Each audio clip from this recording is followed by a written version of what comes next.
পানীৰ মাজত মানুহবিলাক বহুত অসুবিধা হৈছে। এইটো ৰাস্তা আছিলে, ৰাস্তাটো এতিয়া চিনে নাইকিয়া হৈ আছে। এতিয়া আমি চাওক এইবিলাক একাঠো পানী।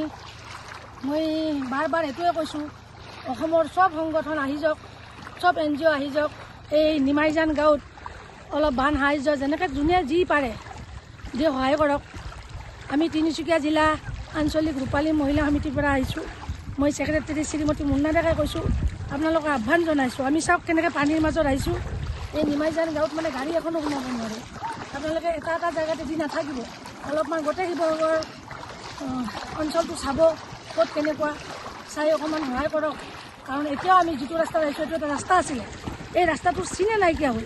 আমাক চাওক, আমি একাঠো পানী দি আহিছোঁ, উঠাই দিব একাঠো পানী দি আহিছোঁ। গোটেই সাগৰ এইবিলাক একোজন মানুহৰ ঘৰ আছিলে, এইজন একোজন কৈ আছোঁ দিয়া, একোঘৰ মানুহৰ ঘৰ আছিলে, কিন্তু এই ঘৰৰ চিন নাইকিয়া হৈছে। চিনে নাই, তেখেতসকলৰ ঘৰৰ চিনে নাই যে কিবা আছিলে ইয়াত, একোৱেই নাই।